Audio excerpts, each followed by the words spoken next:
అందరికీ నమస్తే. కృష్ణాష్టమి రేపు సోమవారం కృష్ణాష్టమి రాబోతుంది. అసలు ఆ పండగను ఎందుకు జరుపుకుంటారు? కృష్ణాష్టమి అంటే ఏంటి? అందులో విశిష్టం ఏంటి? వైశిష్టం ఏంటి? పండగను ఎలా జరుపుకోవాలి? అసలు దాంట్లో ఉన్న రహస్యం ఏంటి? వీటి గురించి క్లియర్‌గా ఎక్స్‌ప్లెయిన్ చేయడానికి ఈరోజు మన స్టూడియోలో మనతో ఉన్నారు ప్రముఖ ప్రవచనకర్త రంగనాథ్ గారు. ఆయన మాటల్లోనే ఆ విశేషం ఏంటి? వైశిష్టం ఏంటి? ఆయన మాటలతో మనం ఈరోజు అడిగి తెలుసుకుందాం. రంగనాథ్ గారు నమస్కారం. నమస్తే దిలీప్ గారు. ఆకాశం భక్తి టీవీకి వీక్షకులకు కూడా ఈ పర్వదిన సందర్భంగా నమస్కారాలు, నా శుభాకాంక్షలు. సరే, ఈ కార్యక్రమం మొదలయ్యే ముందు మనం ఏదైనా గానీ ఒక వినాయకుడి శ్లోకంతో మన ఏ కార్యక్రమమో మనం చెప్పుకోవడం బావుంటుంది. ఒక శ్లోకంతో మొదలు పెడదాము. హ్మ్.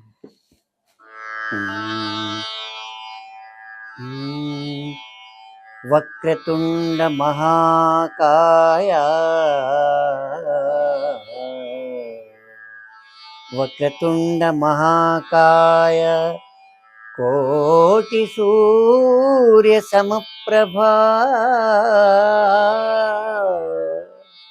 వక్రతుండ మహాకాయ కోటి సూర్య సమప్రభా నిర్విఘ్నం కురు మే దేవ సర్వకార్యేషు సర్వదా సర్వకార్యేషు సర్వదా.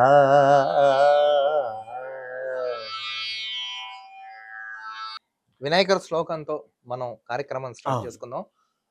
రేపు సోమవారం కృష్ణాష్టమి. చాలా మందికి మన ఛానల్‌కి చాలా సందేహాలు వచ్చాయి మెయిల్స్‌తో. ఏమని? అసలు కృష్ణాష్టమి అంటే ఏంటి? ఎందుకు జరుపుకుంటారు? కృష్ణుడు గురించి, కృష్ణ తత్వం గురించి మనం ఒక్కొక్కటి వెళ్దాము. ఫస్ట్ ఈ మన కృష్ణాష్టమికి ఏ విధంగా చేస్తున్నారు ఈసారికి, అసలు ఏ విధంగా చేసుకున్నాం అనేది తర్వాత చెప్దాము. ఈసారి అదృష్టంగా ఏంటంటే మనకు ఈ కృష్ణుడు ముఖ్యంగా రోహిణి నక్షత్రంలో పుట్టినాడు. అందువల్ల రోహిణి నక్షత్రం చూసి కృష్ణాష్టమి చేయాలి, ముఖ్యమైన కారణము. అయితే దానికి సమానంగా చూసుకుంటూ తిథి కూడా చూసుకోవాలి. అంటే కృష్ణుడు పుట్టిన రోహిణి నక్షత్రం అప్పట్లో ఆయన పుట్టినప్పుడు ఆ తిథి అష్టమిగా ఉంది కాబట్టి దాన్ని మామూలుగా తిథి ప్రకారం కృష్ణాష్టమి అన్నారు. కానీ ప్రత్యేకంగా రోహిణి నక్షత్రంలో కృష్ణుడు పుట్టడానికి ఒక ప్రత్యేకమైన కారణం ఉంది. ఈసారి అదృష్టంగా ఏంటంటే మామూలుగా స్మార్త కృష్ణాష్టమి, వైష్ణవ కృష్ణాష్టమి ఇలా చేసేవారు. అదేంటి తర్వాత చెప్తాను. అలా చేసుకోకుండా ఈసారి మాత్రము చాలా ఏండ్లకి రెండు కలిసి వచ్చింది. ఆ తేడాలు లేకుండా ఆ తిథి కృష్ణుడి అష్టమి, తర్వాత రోహిణి నక్షత్రము, ఈ రెండు ఒకే రోజు రావడం వల్ల ఈసారి ఏం పేచి లేదు.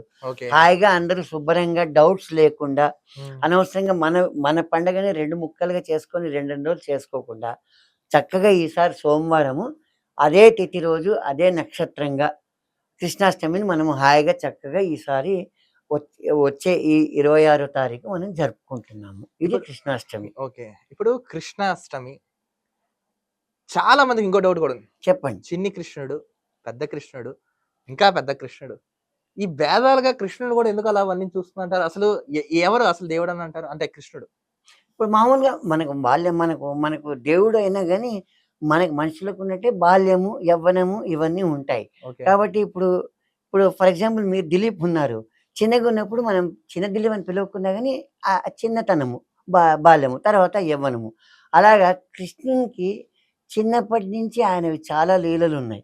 కాబట్టి ప్రత్యేకంగా ఆయన్ని చిన్ని కృష్ణుని లీలలు వేరే చూపించుకుంటూ, యవ్వనంలో చేస్తున్న లీలలు ఆయన చూపించుకుంటూ, తర్వాత ఇంకా వయసులో వస్తున్న ఆయన మహాత్యాలు చూపించుకుంటూ, ఆ విధంగా అనుకుంటూ మనం చిన్ని కృష్ణుడు అని ముద్దుగా పిలుచుకుంటాం అన్నమాట. అసలు కృష్ణాష్టమి ఎలా జరుపుకోవాలి? కృష్ణాష్టమి మళ్ళీ అక్కడికి వస్తున్నాను. ముఖ్యంగా ఏంటంటే వేరే పండుగలు మనము తిథి చూసుకొని జరుపుకుంటాము. కానీ ప్రత్యేకంగా కృష్ణుడు రోహిణి నక్షత్రము అని మనం ఎందుకన్నామంటే కృష్ణుడి మేనమామ కంసుడు ముఖ్యమైన వాడు.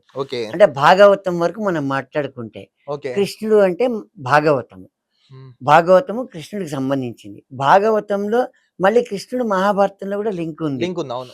అయితే భాగవతం సంబంధించి కృష్ణుడు రోహిణి నక్షత్రంలో ఎందుకు పుట్టినాడంటే, ఉమ్, ఆ కృష్ణుడి మేనమామ కంసవధ జరగాలంటే, ఉమ్, కంసుడు ఒక మహారాక్షసుడు. అవునండి.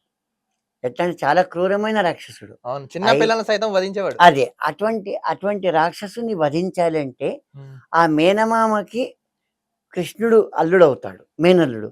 ఆ మేనల్లుడు రోహిణి నక్షత్రంలో పుడితే ఏమవుతుందంటే, అప్పటి నుంచి మనకున్న ఆచారం, అప్పటి నుంచి ఈ రాశులు నక్షత్రాలు, మనము రోహిణి నక్షత్రంలో పుడితే అది మేనమామని హతము చేసే నక్షత్రము అంటాము.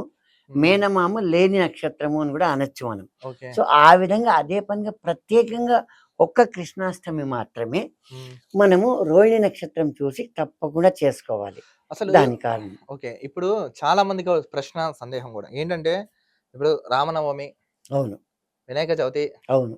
కృష్ణాష్టమి, ఆ, అష్టమి, నవమి, షష్ఠి, అది అవును. వినాయక చవితి. అవును. ఈ యాక్చువల్ గా మన పురాణాల ప్రకారం, మనకి నమ్మే ప్రకారం ఈ 3 మంచి తిథులు కావు. ఆ. కానీ పుట్టే దేవుళ్ళందరూ ఈ తిథుల్లోనే పుడతారు. ఇలాంటి వాటికి దీనికి సమాధానం చెప్పండి. ఇది చాలా మందికి దీన్ని మిస్యూజ్ చేస్తారు.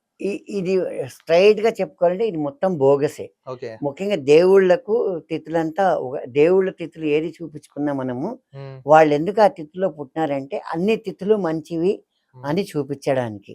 ఓకే. కృష్ణాష్టమి కానీ, వినాయక చవితి కానీ, రామనవమి కానీ, ఇంకోటి కానీ, మనకు చెడ్డ తిథులు అంటూ ఏమీ లేదు. ఉమ్, ఏంటంటే ఈ మధ్యలో ఏదో ఒక వ్యాపారం డెవలప్ చేయడానికి, ఉమ్, వాళ్ళు ఆ డేస్ అడ్జస్ట్ చేసుకోవడానికి, ఉమ్, వీళ్ళెవరో మధ్యలో క్రియేట్ చేసింది చెప్పుకోవాలంటే ఇది మొత్తం బోగసే. ఇది చెడ్డ తిథులు, చెడ్డ నక్షత్రాలు అనేది ఏది లేదు. ఏమన్నా అన్ని కల్పితం అంటారు అన్ని. అంతా కలిపిన నేనైతే ఒప్పుకోను. ఓకే. ఇప్పుడు దేవుడు మనకు 27 నక్షత్రాలు మన సాంప్రదాయం ప్రకారం, మన హైందవ సంస్కృతి ప్రకారము 27 నక్షత్రాలు దేవుడు పుట్టించినాడు. ఉమ్, తర్వాత మనకు 12 గ్రహాలు ఉన్నాయి.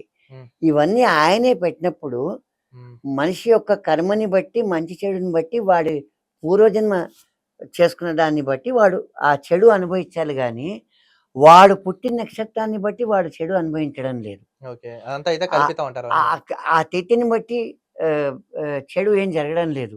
ఇదంతా పూర్వజన్మ ఫలితం అన్నమాట. ఓకే. ఇప్పుడు ఈ కృష్ణాష్టమి నాడు పండగను ఎలా జరుపుకోవాలి? ఆ రోజు ఏం చేయాలి? అది కూడా కొంచెం ఆ! వివరించండి. కృష్ణాష్టమి ముఖ్యంగా అదే అక్కడికి మళ్ళీ వచ్చినాం గదా!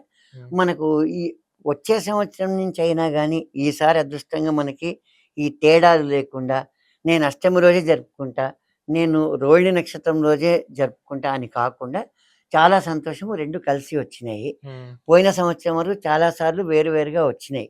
కాబట్టి ఇప్పటికైనా మనకు సైద్ధాంతిక పరంగా ఉన్న పెద్ద పెద్ద వాళ్ళు కల్పించుకొని, జిఆర్ స్వామి లాంటి వాళ్ళు వీటికి ఒక కూలంకషంగా ఒక చర్చ జరిపి, ఏదైనా గానీ ఈ కథని బట్టి, భాగవతాన్ని బట్టి కృష్ణాష్టమిని రోహిణి నక్షత్రం రోజే జరుపుకోవాలి అని ఒక స్టాండర్డ్‌గా ఒక రిజల్యూషన్ పాస్ చేస్తే బావుంటుంది. ఓకే. త్రూఅవుట్ ఇండియా పరంగా.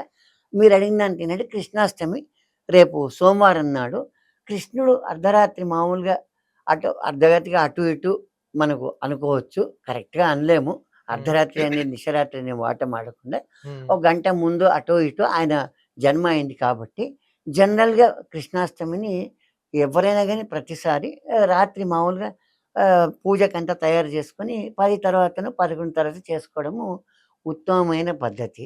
ఓకే. అది ఆయనకు వెన్న ఇష్టం కాబట్టి, ఆయన మనకు భాగవతంలో వచ్చే కథను బట్టి ఆయనకు మరి వెన్న, పాలు, పెరుగు ఇవన్నీ మనకు సైంటిఫికల్‌గా ఉంది రీజన్ వీటికి గూడా. ఓకే. మన బాడీకి చాలా మంచిది ఈ ఐటెమ్స్. కాబట్టి ఆయన ఎందుకు తీసుకున్నాడంటే ఇవన్నీ ఆయన తినడానికి కాదు. ఈ మనుషులకు హెల్త్‌కి మంచిది అని చూపించడానికి సూక్ష్మంగా ఈ కారణాలున్నాయి కాబట్టి ఆయన తత్వబోధన చేశారంటారు. పాలు చిన్నప్పటి నుంచే మీరన్న చిన్న కృష్ణుడు ఆ! అని. చిన్నప్పటి నుంచే ఆయన సొసైటీ పెద్ద రిఫార్మర్ సొసైటీకి. ఓకే. ఇది ఈ విధంగా ఉంటుంది. హెల్త్‌కి మంచిదని చూపించడానికి ఈ అలవాట్లు చూపించినాడు. ఓకే. ఆయనేదో కుండలు కుండలు పాలు తాగడానికి, పెరుగు హ్మ్. తినడానికి కాదు. కాబట్టి మనం ఆ భక్తి పరంగా మనము మీరడిగిన దానికి పూజలో మనము ఆ పాలు, వెన్న, పెరుగు ఇవన్నీ పెట్టుకోవడం మనకు సాంప్రదాయంగా ఇప్పుడు వచ్చింది. ఆ రోజు కృష్ణాష్టమి నాడు చేయవలసిన విధి విధానాలు ఏంటంటారు? అంటే ఏం చేయాలి ఆ రోజు? ఏముంది విధి విధానాలు?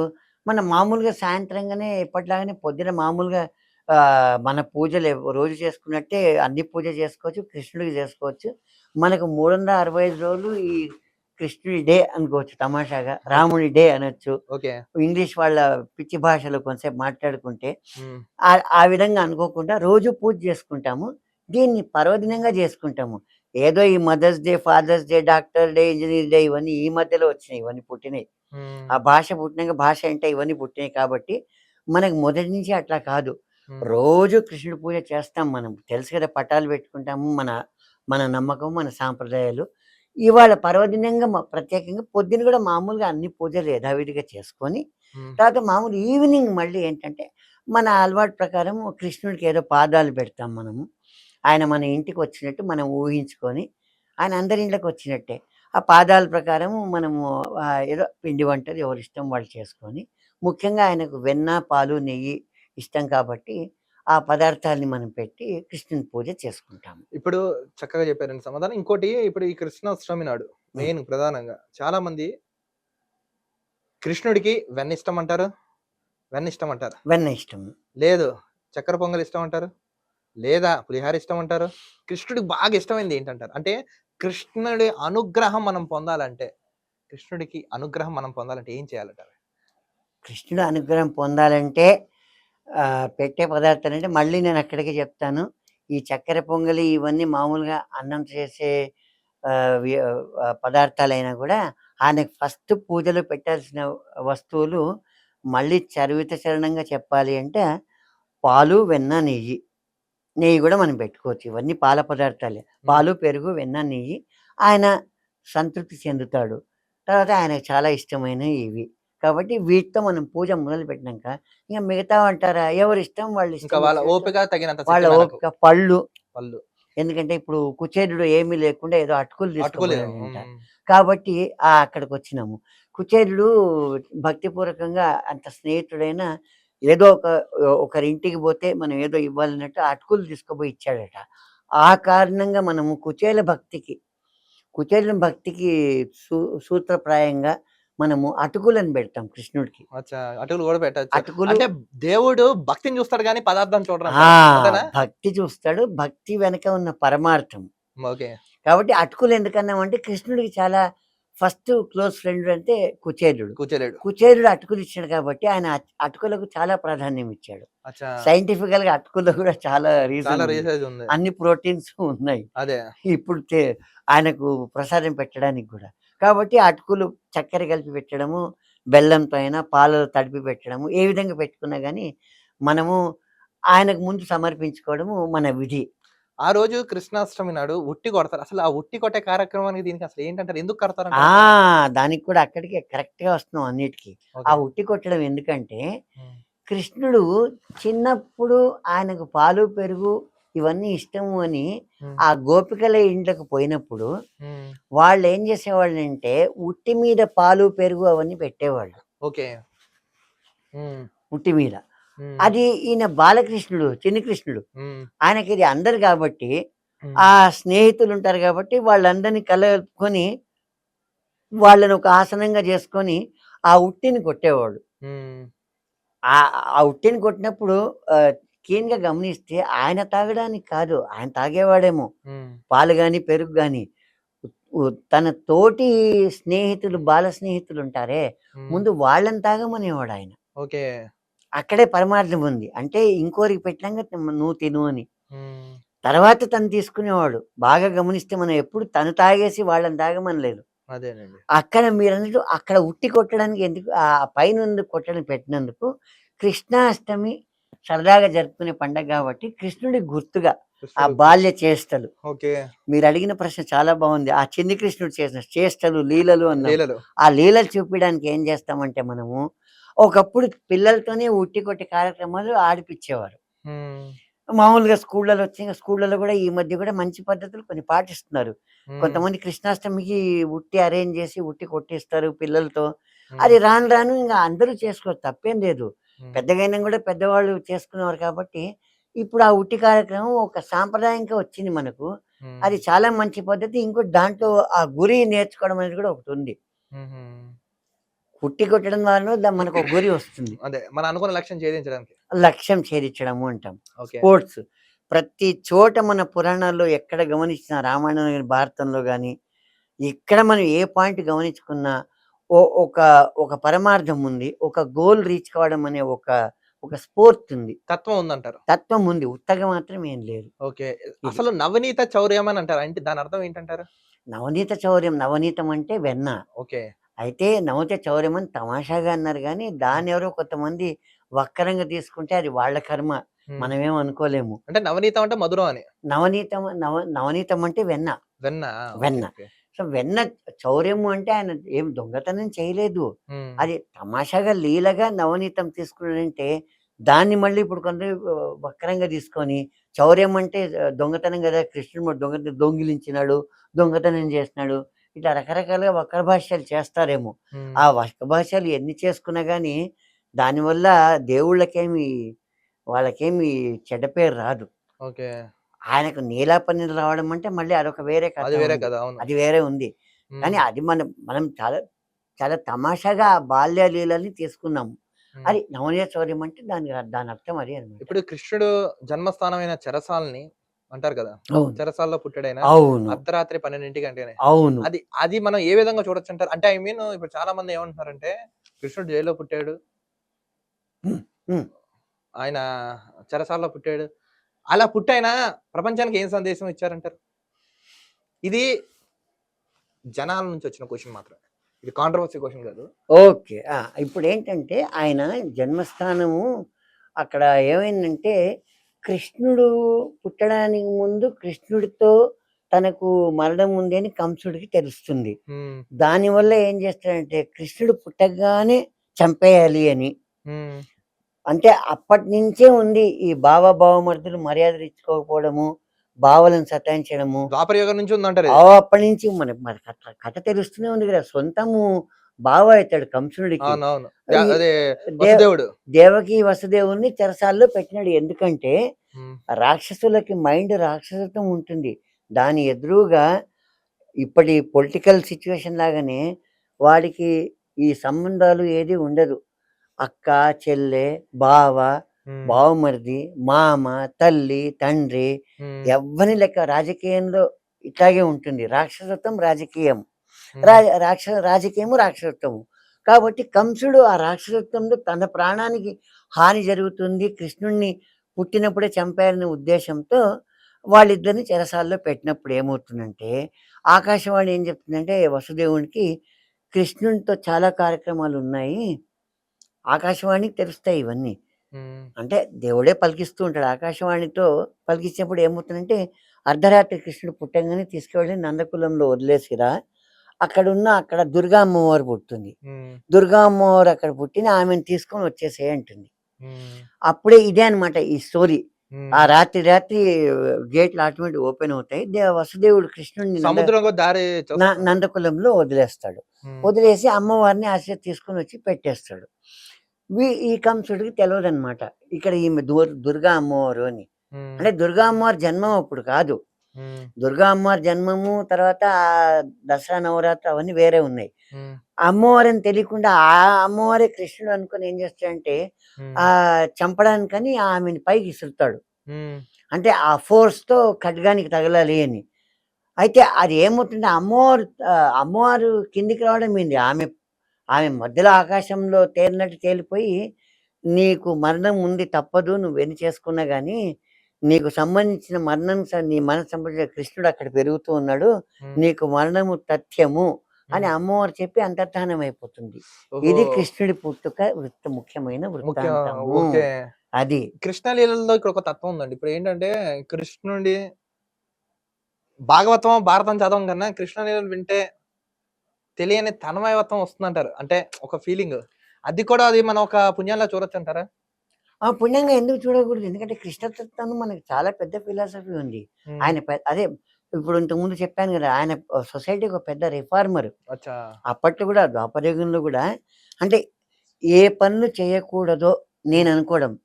ఆ పనులు ఆయన చేసినట్టు చూపిచ్చి అంతా నటన సూత్రధారి. అచ్చా! ఆయనకు పేరుంది కృష్ణుడికి. ఆహా! లీలా నటన సూత్రధారి అని. ఓకే. ఆయన నటిస్తూ ఇప్పటివరకు ఈ మెసేజ్ ఎవరు చెప్పలేదు. ఆయన ఈ ఈ చేయకూడని పని నటిస్తూ, ఈ విధంగా చేయకండి అని చూపించుకుంటూ వచ్చినాడు.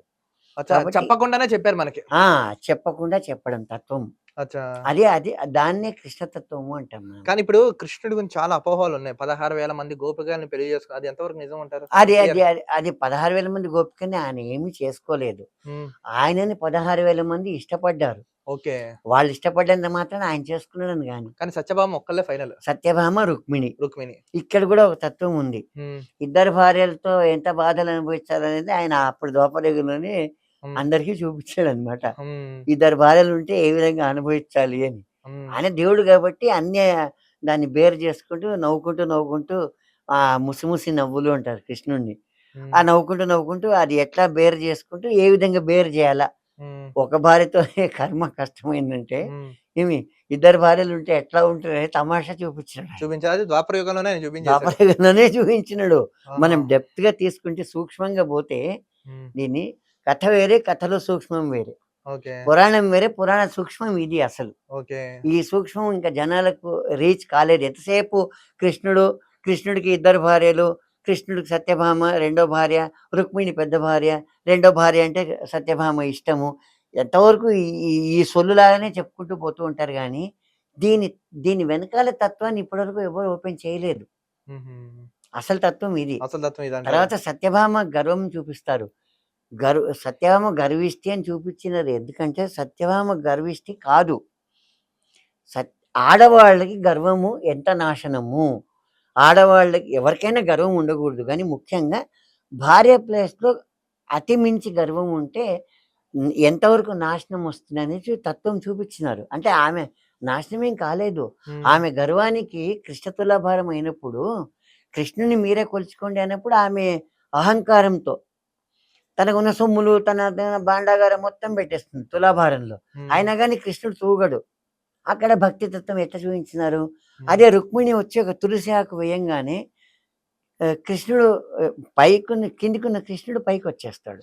ఒక్క తులసి దళంతోనే. ఒక తులసి. ఆ తులాభారం. తులాభారం. ఆ కృష్ణ తులాభారం ప్రతి చోట జీవితానికి సంబంధించిన మీరిప్పుడు అడిగినారే, మనకు పనికొచ్చే తత్వాలన్నీ చూపెట్టినారు. దాన్నే కృష్ణ తత్వము, శ్రీకృష్ణ లీలలు అంటారు. ఓకే. ఇది శ్రీకృష్ణుడికి పరిస్థితి. సంబంధించినవి. ఆ! ఓకే. అంటే రకరకాలుగా అపోహలు జనాల్లో మార్కెట్‌లోకెళ్ళింది కానీ, అసలు తత్వానైతే జనాల్లోకెళ్ళకపోయింది. అది అసలు తత్వాలు విచారించవలసిన జనాలకి విషయం. ఇప్పటివరకు పోవడం లేదు. అంటే ఒక 10% తెలిసేమో. కానీ రీచ్ కావట్లేదు పాపం. వాళ్ళకి రీచ్ కావాలి గదా! ఏదో కృష్ణాష్టమి వెన్న పెడదాము, పాలు పెడదాం, నెయ్యి పెడదాం ఇంతవరకు చేస్తారు. మెయిన్‌గా నేర్చుకోవాల్సిందేందంటే భాగవతం గాని, భారతం గాని, భారతంలో ఆయన పార్ట్ ఏంది? ఆయన ఆ పార్ట్ అలా ఎందుకుంది? ఇంకోరితో ఎందుకు చేయించాడు ధర్మయుద్ధము? ఓకే. అధర్మ యుద్ధం ఏమి కాదు. చాలా మందికి ఇదో డౌట్ ఉందండి. ఇప్పుడు మహాభారతంలో అంత యుద్ధం జరిగింది గదా! అవును. యుద్ధాన్ని ఎందుకు ఆపలేకపోయాడు కృష్ణుడు అని చాలా మంది అడుగుతున్నారు. అసలు కృష్ ఎందుకు ఆపలేకపోయాడు ఆయన? కృష్ణుడు యుద్ధం ఆపడానికి ఆయనకు తెలుసు యుద్ధం ఆగదు అని. హ్మ్. మొత్తము ఫో ఫోర్త్ సెన్స్ అంటారు దాన్ని. ఆ! ఫోర్త్ సెన్స్, సిక్స్త్ సెన్స్ ఉంటుంది. హ్మ్. కానీ ఆయన మానవ ప్రయత్నంగా అన్నట్టు దేవుడైనా గాని యుద్ధం ఆపడానికి చూపించానంటే యుద్ధం ఆపుదాము అని కృష్ణ రాయబారం. హ్మ్. అంటే మామూలు లైఫ్‌లో ఆఖరి ఘట్టం. హ్మ్. కృష్ణ రాయబారం గూడా చేస్తున్నాడు గదా! హ్మ్. నువ్వు ఈ యుద్ధం జరగకుండా ఉంటే మంచిది. ఈ విధంగా అందరూ బావుంటారు. ఒకవేళ యుద్ధమే జరిగితే ఈ విధంగా ఉంటుంది నాశనము అని అది గూడా చూపిచ్చినాడు. మాటల్లో అంటే. ఎందుకు హ్మ్. చూపిచ్చినాడు? యుద్ధం జరగకూడదు ఆపడానికి ప్రయత్నిచ్చినాడు. హ్మ్. ఆయన ప్రయత్నం ఆయన చేస్తూ ఉన్నాడు. హ్మ్. ఎందుకంటే పురాణమైనా గాని చూపిచ్చాలి గదా! హ్మ్. ఆయనకు అన్నీ తెలిసినా గూడా ఆయన దాన్ని ఆపకుండా గమ్మునుండలేదు. ఆఖరికి కృష్ణ రాయబారం మొదలుపెట్టినాడు. హ్మ్. కృష్ణ భారం చేసినాడు. చేసినా గూడా అది ఫెయిల్ అయింది. ఫెయిల్ అయినాక యుద్ధం మొదలుపెట్టండి అన్నాడు. ఆ యుద్ధంలో గూడా ఆయన ధర్మ యుద్ధము, అధర్మంతో కొంత కలిపే అనుకుందాం పోనీ. మహాభారతాన్ని పాండవులతో ఎందుకు చేయించినాడంటే వాళ్ళ గొప్పతనం తెలవాలి గదా! ఈయన అనుకుంటే మనం ఇంతకుముందు అనుకున్నాం. ఈయన యుద్ధం చేస్తే అసలు 3 నిమిషాలే మహాభారతం అయిపోయేది. ఈయన నేను యుద్ధం చేయను. నేను ఏది పట్టను ఆయుధము. కేవలం రథసారథిగా ఉంటాను అంటాడు. రథసారథి చాలా మెయిన్ అసలు. హ్మ్. రథం ఎటు పోవాలంటే రథాన్ని తీసుకుపోయేది రథసారథే. హ్మ్. కాబట్టే అర్జునుడికి రథసారిగా ఉంటాడు. అప్పుడు ఒక ఆంజనేయ స్టోరీ గూడా మనకు లింక్ అవుతుంది. ఆంజనేయుడు నేనెక్కడుండాలంటే జెండాపై కపిరాజు అని అదే గదా! జెండా జెండా మీద కపిరాజుగా ఉండి అర్జునుడి యుద్ధానికి నీ సహకారం అందించు అంటాడు. హ్మ్. కృష్ణుడే రాముడు అని ఆంజనేయుడికి తెలుస్తుంది. అవును. అప్పుడు అంటాడు గదా! అవునండి. ఆ అవును. యుద్ధానికి మెయిన్ ఆంజనేయ స్వామి కారణం అక్కడ విజయోత్సవానికి రెడీగా ఉంటాడు. హ్మ్. అప్పుడు గూడా ఆయన ఆంజనేయునికి జెప్పినాడు. హ్మ్. తర్వాత తనేమి యుద్ధం చేయలేదే. అవునండి. యుద్ధానికి సంబంధించిన పద్ధతినంతా తీసుకొని పోయినాడు. హ్మ్. అర్జునుడు చేయను అంటాడు. ఓకే. చేయనప్పుడు నువ్వు చేయకపోతే నేను చేయడానికి ఒక్క నిమిషం చాలు అని అంటాడు. హ్మ్. అప్పుడు ఉగ్రరూపం తగ్గిస్తాడు. హ్మ్. తగ్గించగా అర్జునుడు మొదలవుతాడనమాట. హ్మ్. నువ్వేంది యుద్ధం చేసేది? నేను చేయకుండా యుద్ధం చేసేది నేనే, చేయించేది నేనే. హ్మ్. ఇది భగవద్గీతలో తత్వం. అదే. చేసినా చేయకపోయినా చేయించేది అంతింగా నేనే అంతా అని. ఆయనే. ఓకే. అంతా కృష్ణతత్వమే మొత్తం పరమాత్మ. హ్మ్. కృష్ణం వందే జగద్గురుం అంటాం అందుకే. హ్మ్. ఆయన ఈ జగత్తుకే మహాగురు. ఓకే. ఇది కృష్ణతత్వము. కృష్ణతత్వం. ఇప్పుడు గోవర్ధనగిరి పర్వతాన్ని మనం విన్నాం. ఎక్కడ? అవును. అసల గోవర్ధనగిరి అంటే ఏంటి? అంటే ఏంటి దాని విశిష్టత ఆ దానికి? గోవర్ధనగిరిని ఆయన చిటికెన వేలుతో ఎత్తినాడు. అవును. అసలు ఏంటి? ఏముంది? ఇప్పుడు సంజీవ పర్వతమే ఉంది. అదేంటంటే మూలికలు, ఔషధాలు నెక్స్ట్ చచ్చిపోయిన మనిషిని బతికించేంత తత్వం ఉంటే ఇప్పుడు అలా గోవర్ధనగిరికి ఏముంది అంటారు? అంటే 7 రోజుల పాటు చిటికెన వేలుతో అతను కాపాడాడు గదా! అందరిని. అవును. అంటే కాపాడినాడు. అసలు అక్కడ ఆ కొండకి ఏంటి అంత ప్రాశస్త్యం? అంటే గోవర్ధనగిరి అని. గోవర్ధనగిరి కొండ ప్రశస్తం గాదు. హ్మ్. అంటే ఆయన నేనేదన్నా చేసి చూపించగలను. వర్షం పడుతూ ఉంటే ఆ వర్షానికి అది వర్షమా? వడగళ్ళ వాన అంటారా అది? అది వడగళ్ళ వానే అది. వడగళ్ళ వానేనా? వడగళ్ళ వాన అంటే ఏంది పెద్ద వర్షం. ఓకే. వర్షము 3 స్టేజులు. హ్మ్. మామూలు చిన్న వర్షము ఎక్కడైనా. అవును. అది గూడా బాల్య వర్షం. హ్మ్. తమాషాగా మనం బాల్య చెప్పుకోవాలంటే. వర్షం. బాల్య వర్షము, యవ్వన వర్షము, ఓకే. మామూలుగా పడే వర్షము, హ్మ్. మహాబీభత్సమైన వర్షం, వడగళ్ళ వర్షము. హ్మ్. సో, వీటిని పడుతుంటే కూడా నేను ఏదన్నా చేసి చూపించగానే హ్మ్. చిటికెన వేలుతో గోవర్ధనగిరి ఎత్తినాడాయన. వేలి అదే. మీద వేలి ఎత్తినాడు. మీద ఒక వారం రోజుల పాటు. మరి వారమేంది ఇంకెన్నాళ్ళైనా పెట్టగలడు. అంటే ఆయన తత్వం ఏంది చూపించగలిగినాడు. కృష్ణ లీల ఏంది అనేది. హ్మ్. మంచి నాట్యాచారుడు ఆయన కృష్ణుడు. మంచి నాట్యాచారుడు. హ్మ్. కాళింగుని గర్వమంచడానికి ఆయన మంచి నాట్యం చేసినాడు. ఓకే. ఆ కాళింగుడు సర్పం మీద.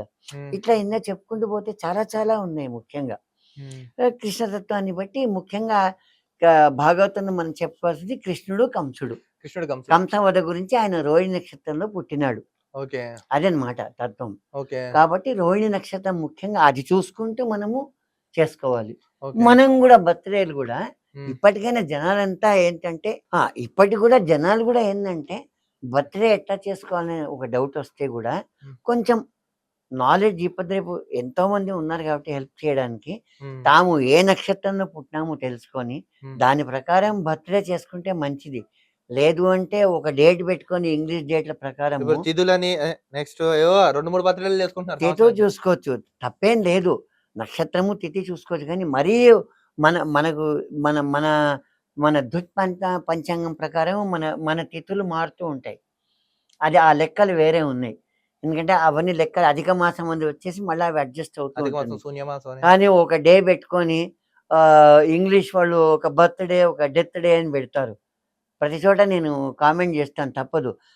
అది మనం అది ఎప్పుడన్నా కామెంట్ కాదు వాస్తవం అది.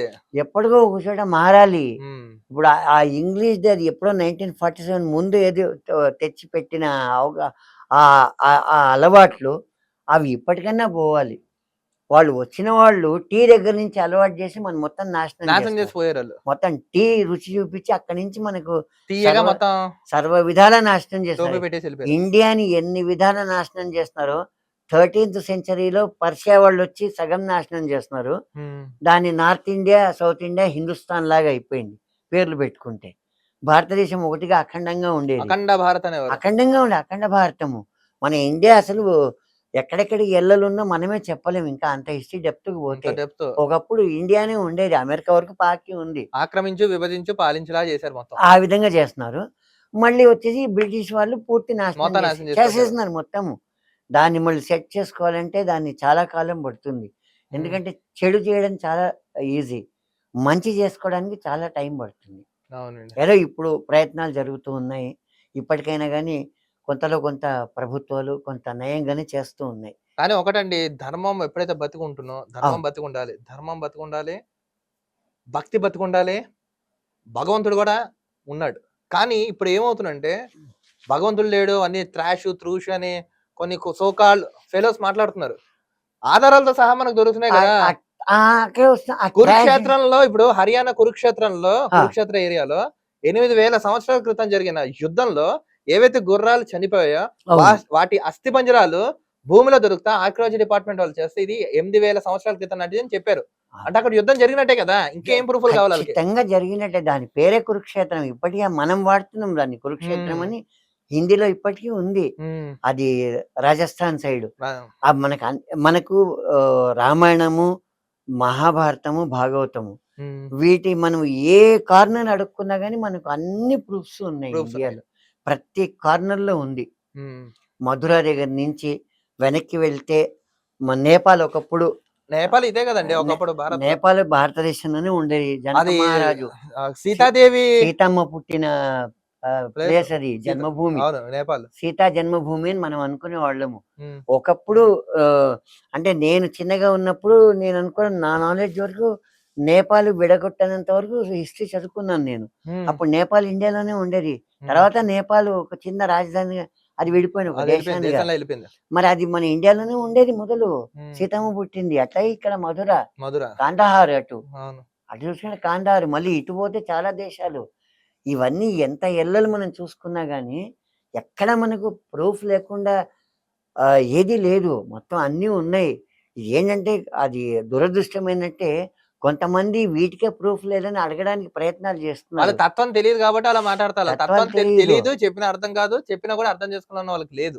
అరే అఖండ భారతాన్ని ఖండాలు చేయడానికి, అంతే ఖండాలుగా అఖండ భారతాన్ని ఖండాలు ఇప్పటికే చేసుకున్నారు. ఒక స్టేట్ గా ఉండేది 2 స్టేట్లు అయింది అనుకోరాదు, మంచికో చెడుకో. కొన్ని చోట్ల ఒక స్టేట్ 3 ముక్కలుగా అయింది. అట్లా అఖండ భారతమే ఖండాలుగా అయిపోతూ ఉంది. దాన్ని మనం రక్షించుకోవడానికి అన్నట్టు ఉండాలి. ఆ విధంగా ఉండాలంటే మన భక్తి అయితే ఎక్కడ మిస్ కాకూడదు. భక్తి ఉంటేనే ఈ కలియుగంలో మెయిన్ భక్తితోనే అంతరించని అంటారు. అవును. ఇప్పుడు ఇంత మనం చూడండి, ఇప్పుడు చాలా మందితో ప్రశ్న కాదు ఇది, మనకున్న ప్రశ్న ఏంటంటే, ఇన్ని అఘాయిత్యాలు, ఘటనలు, దోపిడీలు, దుర్మార్గాలు, నెక్స్ట్ అవినీతి, దేవుడి పేరు చెప్పుకుని టోపీలు పెట్టేయడం, దేవుడి సొమ్మును తినేయడం, దేవుడిని అవమానించడం, ఇంతమంది చేస్తున్న దేవుడు, ఏ దేవుడు ఎందుకు వాళ్ళకి శిక్ష వెయ్యట్లేదు? అంటే ప్రతిదానికి ఏమవుతుందంటే ఒక టైం అనేది ఉంటుంది. ఒక టైం. తిరుమల తిరుపతి దేవస్థానం ఉదాహరణ దేవస్థానం, అక్కడ పనిచేసే చాలా మంది అన్యమతస్తులు శ్రీవారి బొట్టెట్టుకోరు, ప్రసాదం తింటారు, స్వామివారి సొమ్ము తింటూ ఉంటారు, దేవుణ్ణి విమర్శిస్తారు, దేవుడు లేదంటారు. కనీసం గత ప్రభుత్వంలో అక్కడ చూసుకున్నాం మనం. ఉదాహరణకు సమయం వచ్చింది కాబట్టి మాట్లాడుతున్నాను. అవును, మాట్లాడండి. ఎందుకంటే అడగండి. గత ప్రభుత్వంలో చూసుకున్నాం మొత్తం ఎలా చేయాలని. కనీసం దేవుడు అక్కడ ఉన్న వెంకటేశ్వర స్వామి తనకు తాను ఆ వెంకటాచలం పర్వతాలని కనీసం ఆయనకైనా ప్రొటెక్ట్ చేసుకోవాలి కదా. అవును. కనీసం ఆయనకైనా చేసుకోలేకపోతున్నాడు. ఏమేందంటారు ఇక్కడ? అది ఏమన్నా శాపం లాంటిదా, లేకపోతే ఆయన చూసి చూడనట్టు వదిలేస్తున్నాడు? ఇది ఒక సందేహం. చూసి చూడనట్టు వదలడం కూడా కాదు. అది ఏమవుతుందంటే ఇప్పుడు ఆయన తత్వము, ఆయన అచలము, వెంకటాచల నిలయం అంటాము. ఆయన అక్కడి నుంచి కదలడు. ఎవరు కదిలించాలని ప్రయత్నించినా గానీ, ఎన్ని చేయాలి, ఎన్ని కొండలు పగలగొట్టాలన్నా గానీ, ఇంకేమో చేయాలనుకున్నా అది జరగని పని. కాకపోతే ఏంది, మనం చేసుకున్న కర్మ. ఓపెన్ గా చెప్పుకోవాలంటే అక్కడున్న ప్రభుత్వాన్ని ఎంచుకుంది ఎవరు అంటే పాపం ప్రజలు అమాయకులు. ఒకడు ఏదో మంచి చేస్తాడేమో అని, ఎవరైనా ఉండని ఒక మాట, మంచి చేస్తాడేమో అని వాడిని నమ్ముతారు, చూస్తారు. మనకు ఒక రాజ్యాంగం ఇచ్చింది 5 ఏళ్ల టర్న్ అని. ఒక్కోసారి 2.5 ఏళ్ళకి పడిపోయిన ప్రభుత్వాలు కూడా ఉన్నాయి. అది ఓవర్ అయినప్పుడు. ఇప్పుడు బెంగాల్లో జరుగుతుంది. బెంగాల్లో ఏం జరుగుతుంది మనం ఏం చెప్పలేము, ఎందుకంటే అక్కడ రాక్షసం చాలా ఎక్కువ. వాళ్ళు కర్మ భూమిలో మనకి ఏంటి కర్మ అని అంటున్నా నేను. వాళ్ళు మెంటల్ రాక్షసులు అక్కడ. వాళ్ళు ఫిజికల్ గా కాదు, ఫిజికల్ గానే నయం వేరే. ఏమంటారంటే కనబడే శత్రువు కంటే కనబడని శత్రువు చాలా డేంజర్ అంటారు. అలాగా అది కర్మ ఏంటి, జనాలు ఎంచుకుంటారు కదా. ఇప్పుడు మన ప్రజాస్వామ్యం అని ఒకటి ఉంది, వచ్చింది, జరుగుతూ ఉంది. ఇండియా పెద్ద డెమోక్రటిక్ కంట్రీనే.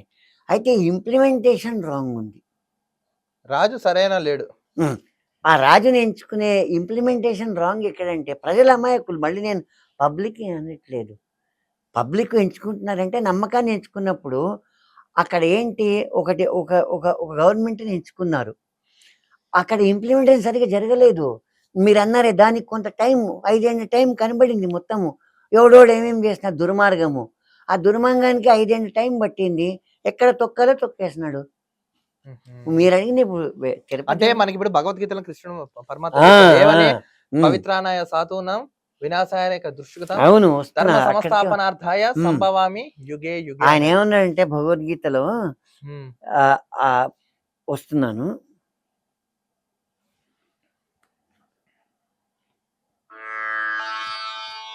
ఆయన యదా యదా హి ధర్మస్య గ్లానిర్భవతి భారత భారత అని అవును ఏం చెప్పినాడంటే ఆ పద్యాలు చూపిస్తాను. యదా యదా హి ధర్మస్య గ్లానిర్భవతి భారత అభ్యుత్థానం అధర్మస్య తదాత్మానం సృజామ్యహం పరిత్రాణాయ సాధూనాం వినాశాయ చ దుష్కృతాం ధర్మ సంస్థాపనార్థాయ సంభవామి యుగే యుగే సంభవామి యుగే యుగే. ధర్మం ఎక్కడెక్కడ ఉంటే అక్కడ నేను ఉంటాను. ఎక్కడెక్కడైతే అధర్మము స్థాపించడం అంటే ముందే ఎస్టాబ్లిష్ కాదు, బర్త్ అవుతుంది, అక్కడ వృద్ధి చెందిందో అక్కడ నేను ఏ యుగంలోనైనా కానీ సంభవామి యుగే యుగే, ఏ యుగంలో అధర్మం ఎక్కువైనప్పుడు నేను అక్కడ మళ్ళీ అవతారం దాలుస్తాను అన్నాడు. అది భగవద్గీతలో అప్పుడే చెప్పింది ఆయన. మనకంటే భగవద్గీత చాలా ప్రామాణిక గ్రంథము. దాన్ని ఎవరిని కామెంట్స్ చేసినా కానీ అది అచలము, దానికి ఉన్న పవర్ పోదు. ఓ 100 మంది 1000 మంది కామెంట్ చేసుకునేయండి మీరంటే ఇది ట్రాష్ అని. ఇప్పుడు ఇంతకుముందు భలే అన్నారు, ఆ ఇంగ్లీష్ వర్డ్స్ అట్లా ఉంటాయి, ఆ ట్రాష్కే మీనింగ్ లేదు. ట్రాష్ మీనింగ్ లోనే వాళ్ళు ఈ పదం సైలెంట్ ఆ పదం సైలెంట్ అన్న వాళ్ళకి ఈ విలువలు ఏం తెలుసు. భలే అన్నారు. S silent, T silent, U silent అని అసలు వీళ్ళు సైలెంట్ అంటే గోల ఉండదు కదా అంటున్నా నేను. దానిలోనే ఆ సైలెంట్ అంటారు చూడండి, ఆ సైలెంట్ లోనే మొత్తం సైలెంట్ అయిపోతుంది. ట్రాష్ లో సైలెంట్ ఉందో తెలియదు కానీ ఆ వర్డ్స్ అట్లా ఉంటాయి, అలాంటి వర్డ్స్ ఉన్నాయి. సైలెంట్ అంటారు. అదేదో ఫర్ ఎగ్జాంపుల్ మనం సైలెంట్ అనుకున్నాం, సునామీకి టీ సైలెంట్ అంటే నిజంగానే అది సైలెంట్ గానే పైకి వచ్చేస్తుంది. ఇగో ఇట్లా ఉంటుంది. తర్వాత మిత్ అంటాడు. ఆ మిత్ మీనింగ్ ఎట్లా ఉంది? మిత్ అంటే ఏమీ లేదు, మనది మనం మైథాలజీని, దాన్ని మిథాలజీ కూడా అనొచ్చు. వాళ్ళు పెట్టుకునే పేరు ఎట్లా ఉంది మొదటి నుంచే. ఇవన్నీ ఇంగ్లీష్ వర్డ్స్ కాదు, అది మూడు లాంగ్వేజ్లు కలిసిన సంకర భాష అది. మిథాలజీ అంటాడు. అంటే మన మిథాలజీలో ఏమీ లేదు అని మనల్ని వాళ్ళు అంటున్నారు. సర్వనాశనం బట్టి చండాలని చేసి పడేస్తున్నారు ఒక మాటలో మనం ఓపెన్ గా చెప్పుకోవాలంటే. అయితే ఇది ఏంటంటే పబ్లిక్ ఇంకా రీచ్ కావాలి ఇది అని. జనాల్లో ఎప్పుడు ఏంటి కొంచెం అవగాహన గాని, పరివర్తనం గాని, నెక్స్ట్ వాస్తవాలు గాని, యథార్థాలు నిజాలు అన్ని ఎప్పుడైతే తెలుస్తాయో మొత్తం సెట్ అవుతుంది. అసలు వాళ్ళకి ఎందుకు రీచ్ అవ్వట్లేదు అదే అర్థం కావట్లేదు. చెప్పేవాళ్ళు ఉంటే రీచ్ అవుతుంది. ఇప్పుడేదో మనం ప్రయత్నం చేస్తున్నాము, దీంట్లో మన ప్రయత్న సాధన అన్నట్టు ఒక 10% రీచ్ అయినా కానీ మన సంతోషమే. ఏదైనా కానీ మినిమం గా అనుకున్నాం. అంటే ఇప్పుడు ఒక విషయం డైరెక్ట్ గా చెప్పండి, దేవుడి దగ్గరికి వెళ్ళడానికి భయంతో వెళ్ళాలా, భక్తితో వెళ్ళాలా? ప్రెసెంట్ అంతా భక్తితో కాదు భయంతో నడుస్తుంది అని అంటారు, మీరేమంటారు? భయంతో పోకూడదు, లాభం లేదు. అంటే మనం భయంతో పోకపోతే మనకేమైనా జరుగుతున్నదో భయంతో కూడిన భక్తితో వెళ్ళాలి దేవుడి. అసలు నేను అనుకున్నా భక్తితోనే వెళ్ళాలనుకుంటాను. లేదు భక్తి వెంట భయం ఉండాలి. కానీ ఇప్పుడు అంతా చెప్పే వాళ్ళందరూ ప్రవచనకర్తలు గాని, జాతకాలు చెప్పేవాళ్ళు కానీ మనమే చూసుకున్న ఎంత ఒకడు భయపెట్టేసి అంత హల్లా వాడు బతుకు బస్ స్టాండ్ అయిపోయింది ఇప్పుడు మొత్తం. అవును అంతలా భయపెట్టేశాడు. అంటే వాళ్ళు తత్వం చెప్పే బోధనలు అంటే ఏదంటారు చూసారా, రాలేరే క్రమంలో బంగారాన్ని కోల్పోయినట్టు ఇప్పుడు ఈ తత్వాలు తెలుసుకునే క్రమంలో అసలైన జ్ఞానంతో పోతున్నావు. ఇప్పుడు వీళ్ళు ఏం చేయాలి, దేవుడి దిశగా ఎలా వెళ్ళాలి, ఎవరు నువ్వు, ఎందుకు వచ్చావు, తనకు వాళ్ళ ఎందుకు రియలైజ్ కాలేకపోతున్నారు, ఎందుకు భయపడిపోతున్నారు. ఇప్పుడు సోమవారం నాడు శివాలయంకి వెళ్ళాలి, ఆ రోజు వెళ్ళకపోతే భయం, ఏదో చేసేస్తాడు. మంగళవారం ఆంజనేయ స్వామి గుడికి వెళ్ళాలి, ఆ రోజు వెళ్ళకపోతే ఇలా భయాన్ని సృష్టించారు. ఆ భయం ఉండాలా ఉండకూడదు అంటారా, అది చెప్పండి. అది అంటారు మంగళవారం ఆంజనేయ స్వామి గుడికి వెళ్ళాలంటారు, బుధవారం అయ్యప్పో లేకపోతే వినాయకుడు, గురువారం సాయిబాబా, శుక్రవారం అమ్మవారు, శనివారం వెంకటేశ్వర స్వామి. పైగా ఆ రోజు అదే తిథి అదే ముహూర్తం అదే రోజు, ఆ రోజు గొప్ప ఏముందండి, ఏ రోజైనా గొప్ప అని మనకంటారు కదా. ఎందుకు ఇలా భయంతో క్రియేట్ చేస్తారు? జనాలు కూడా భయం దిశగా ఎందుకు వెళ్తున్నారు అంటారు? ఇప్పుడు సోమవారం కృష్ణాష్టమి ఉంది, నేను ఒకటే అడిగాను స్ట్రైట్ గా, ఏమని కృష్ణాష్టమి రోజు ఏం చేయాలి క్లియర్ గా చెప్పారు. తత్వం తెలుసుకే ప్రయత్నం ఎందుకు చేయలేకపోతున్నారు? అంటే చెప్పేవాళ్ళు పబ్లిక్ అందరూ నాలెడ్జ్ ఉన్న వాళ్ళు ఉండరు కదా. అట్లాని ఇప్పుడు నేనేదో పెద్ద నాలెడ్జ్ అనట్లేదు, కానీ వాళ్లకు మినిమంగా బేసిక్ నాలెడ్జ్ ఉంటుంది భక్తి దేవుడు అనేది. కానీ దాన్ని సక్రమైన మార్గాన్ని చూపించే వాళ్ళు మార్గదర్శకులు కూడా ఉండాలి కదా. మార్గదర్శకులు ఉండి ఇది ఎటువంటిదంటే ఇది నిరంతరము సాగాల్సిన ప్రక్రియ. ఏది ఈ దేవుడు అనే విషయం గురించి, భక్తి గురించి చెప్పే ప్రక్రియ ఏదో ఒక కోర్స్‌లాగా ఒక 100 రోజులు, ఒక 1 ఇయర్, ఒక 2 ఏళ్ళు చెప్పే కోర్స్ కాదిది. ఎందుకంటే ఒక జనరేషన్‌కి 5 ఏండ్లు చెప్పినాననుకోండి, ఆపేస్తే ఆ జనరేషన్ వెళ్ళిపోతుంది. నెక్స్ట్ జనరేషన్‌కి తెలవదు. అక్కడికే వస్తున్నాను ఇప్పుడు. ఇప్పుడు ఈ ఈ పురాణాన్ని చండాలం పట్టిస్తే ఈ సినిమా మీడియా ద్వారా మనకు మంచి జరగాలి. కరెక్ట్ సమయం వచ్చింది కదా అంటున్నారు. ఆ! ఇప్పుడు మొన్న వచ్చిన మన సినిమా చూసుకున్నాం. అదేంటి మొన్న 'కల్కి'. ఆ! అందులో మీరు చూడండి ఇప్పుడు అతనున్నాడు అశ్వత్థాముడు. అవును. అశ్వత్థాముడిని విలన్‌గా చూపిస్తున్నారు. అసలు అశ్వత్థాముడు ఎలాంటి వాడో చెప్పండి? ఈ ఈ ఆయన మహాపురుషుడు, సప్త చిరంజీవుల్లో మహాజ్ఞాని. ఒక ఆయన. అవును. అవును. అసలు ఆయన గొప్పతనం ఏంటి అసలు చెప్పండి అశ్వత్థాముడు? ఆయన అశ్వత్థాముడు మహాబలశాలి.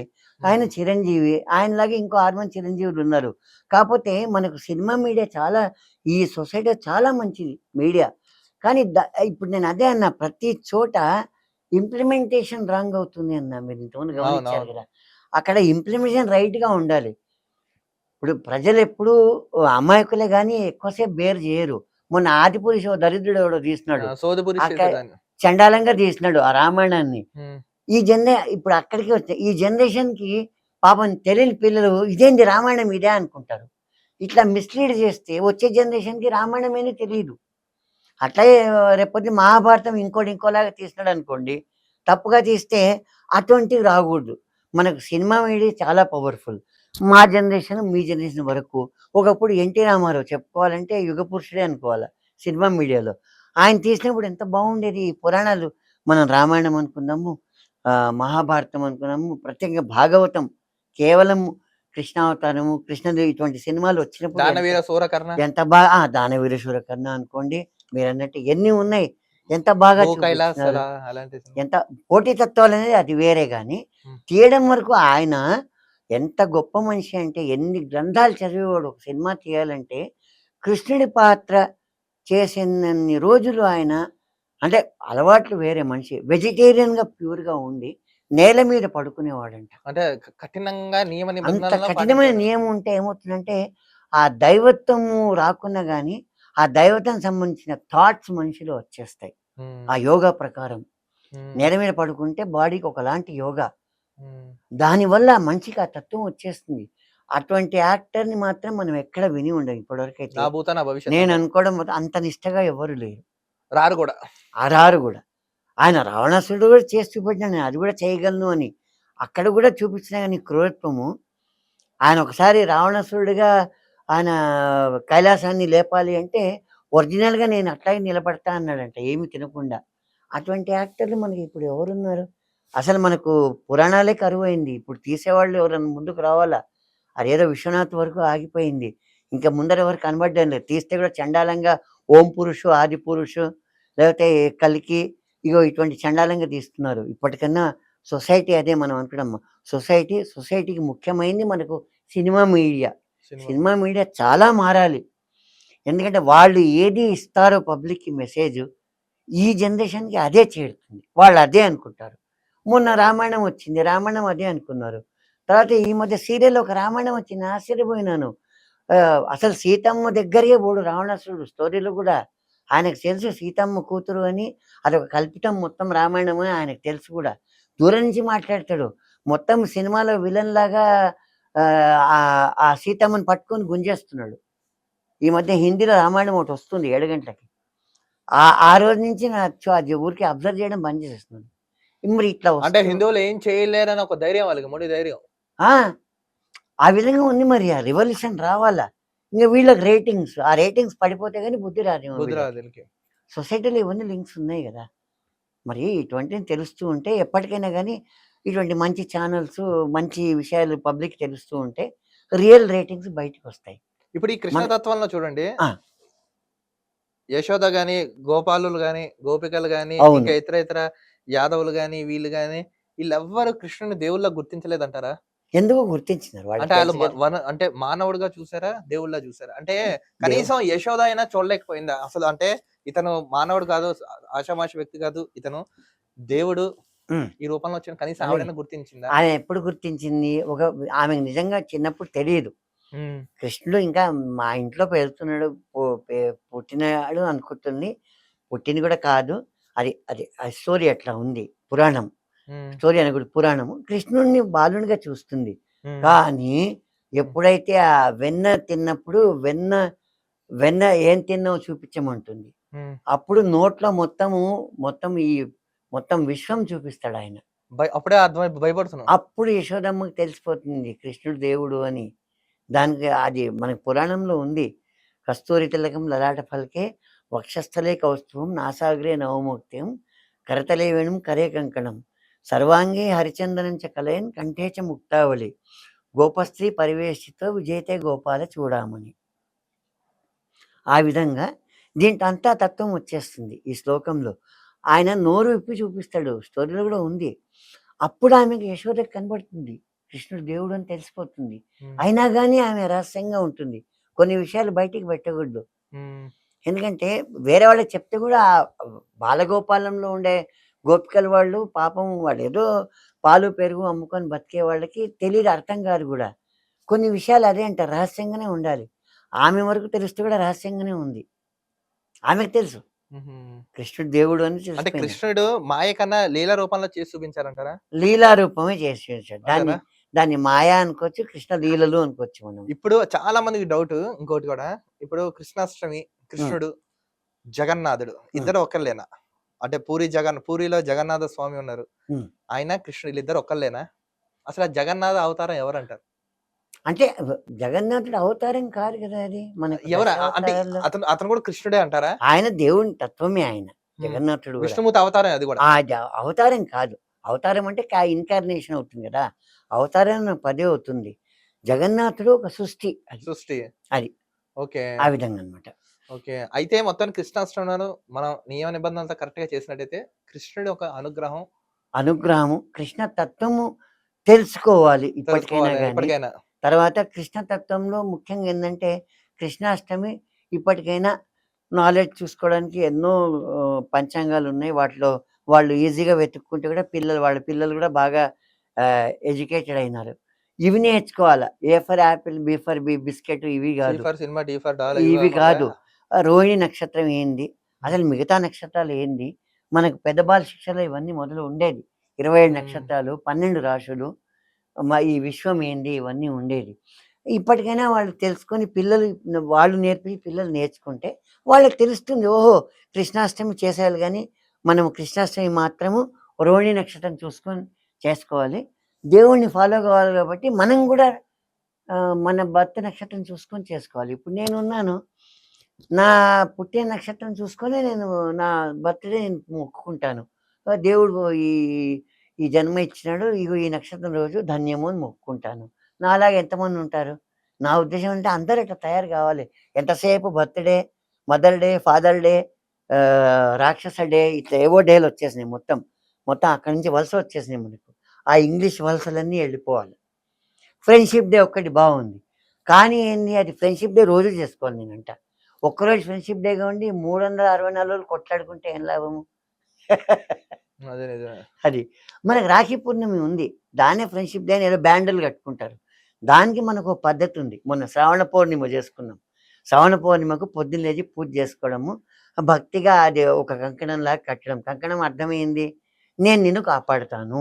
అంతే. ఒక ధైర్యాన్ని భరోసా ఇవ్వడం. హ్మ్. ధైర్యం, భరోసా ఇవ్వడం అంటారు. ఈ పొద్దేపు ఫ్రెండ్‌షిప్ డే అని ఆహ్, మదర్, ఫాదర్‌కి కడితే తప్పు లేదు. లవర్స్ కట్టేసుకుంటారు. బ్యాండులు కట్టేసుకుంటారు ఫ్రెండ్‌షిప్ డే అని. అది కాదు. ఆ రాఖీ తత్వం ఏందంటే, నేను నిన్ను చెల్లెల్ని కాపాడుతాను. దాని వెనక అంత ఉంది. అలెగ్జాండర్ స్టోరీలో కూడా రాఖీ పౌర్ణమి ఉంది గదా!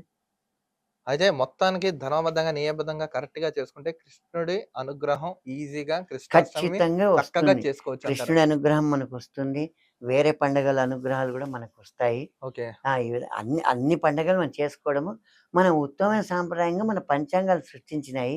దీన్ని మనం బ్రేక్ చేసుకోకుండా మళ్ళీ దీంట్లోకి ఇప్పటికన్నా ఎంటర్ అయితే బాగుంటుంది. అంటే చేస్తే గూడా కొంతమందికి తెలీదు పాపం ఇప్పటికి. అరే! ఈ ఈ డేలో కృష్ణాష్టమి వచ్చిందేంది? నెక్స్ట్ ఇయర్ ఇదేంది ఇంకో రోజుకొస్తుంది అంట. పిల్లలు అడుగుతారు. అది తల్లిదండ్రులు తెలపాలి. ఎడ్యుకేట్ చేయాలి. అది పెద్ద బాల శిక్షలో వచ్చేది. ఇప్పుడు అది పెద్ద బాల శిక్ష మనకు దానిలో అన్ని నాలెడ్జ్ మినిమం అవన్నీ లేకుండా పోయింది. అంత యాపిల్ బిస్కెట్లే అయిపోయినాయి మొత్తం. అయితే ఫైనల్ గా ఇది అంటే ఒక క్వశ్చన్, మనిషి ధర్మంగా బతకాలా, న్యాయంగా బతకాలా? ధర్మము, న్యాయము రెండు చేతులు, ఉమ్, 2 కళ్ళు, ఇవి ఉమ్, చెవుల్లాగా 2 చెవులు. ఉమ్. ధర్మం విన్నట్టు, న్యాయం విన్నట్టు. ధర్మంగా, న్యాయంగా బతకాల్సింది. ధర్మంగా న్యాయం బతకాలంట. న్యాయంలో ధర్మం ఉంది. న్యాయంలో ధర్మం ఉన్నది. న్యాయంలో ధర్మం ఉంది. ఓకే. మళ్ళా ఆ కలుపుకుంటే ఒక అక్షరం మనకి గ్రేట్‌గా ఉంది తెలుగులో. అన్యాయం అనుకుంటే మళ్ళీ దాంట్లో అధర్మం వచ్చేస్తుంది. అది అందుకే అడిగాను ఆ! లాస్ట్. న్యాయంగా ఉంటే దాంట్లో ధర్మం ఆటోమేటిక్‌గా అండర్ కరెంట్‌గా ఉంటుంది. ధర్మో రక్షతి రక్షితః రక్షిత అని అంటాము. ధర్మంగా మనం ధర్మం బతికి మనల్ని ధర్మం రక్షిస్తే అది మనం మనం రక్షిస్తుంది. ధర్మాన్ని కాపాడితే ధర్మం మనల్ని కాపాడుతూ ఉంటుంది. అదే కాబట్టి న్యాయంగా బతకాలి. అది. చూశారు కదా ఇది విఎస్, కృష్ణాష్టమి ఎలా జరుపుకోవాలి, ఏం చేయాలి, ఆ రోజు ఎలా విధి విధానాలు పాటించాలి, చక్కగా వివరంగా మనకందరికి అర్థమైన రీతిలో రంగనాథ్ గారు ఈ రోజు ఆయన యొక్క విలువైన సమయాన్ని మనకు కేటాయించి కరెక్ట్ గా జనాలకి అర్థమయ్యేలాగా చాలా అంటే చాలా చక్కగా తెలిపారు. సో కృష్ణాష్టమి ఎలా చేసుకోవాలో మీ అందరికి అర్థమైంది కాబట్టి, సో ఆ రోజు న్యాయంగా ధర్మంగా కనీసం భక్తిగా ఆ రోజు నిజంగా చేయండి. కృష్ణ పరమాత్ముని అనుగ్రహం పొందండి. మరొక ఇంటర్వ్యూతో మళ్ళీ కలుసుకుందాం. అంతవరకు చూస్తున్నాను ఆకాశం భక్తి టీవీ న్యూస్. నమస్కారం. నమస్తే దీప్ గారు. మన ఆకాశం భక్తి టీవీ ప్రేక్షకులకి మా సందేశము రీచ్ అయింది అనుకుంటాము. మీకు కరెక్ట్‌గా రీచ్ అయ్యి ఇప్పటికైనా ఎడ్యుకేట్ కాలేదని కాదు. కొంతమంది ఆల్రెడీ తెలిసి ఉంటారు. తెలియని వాళ్ళు కూడా ఎడ్యుకేట్ అయ్యి దీన్ని ఫాలో అవుతే మా అందరికీ చాలా సంతోషము. మీ అందరికీ ప్రపంచానికి అందరికీ వీక్షకులకి విన్న చూసిన వాళ్ళు చెప్పిన వాళ్ళకి అందరికీ మొత్తం ప్రపంచానికి విశ్వం జగన్నాథం కృష్ణం వందే జగద్గురులాగా అందరికీ కృష్ణాష్టమి శుభాకాంక్షలు చెప్తున్నాము. ధన్యాస్మి, కృతజ్ఞతలు. ధన్యోస్మి.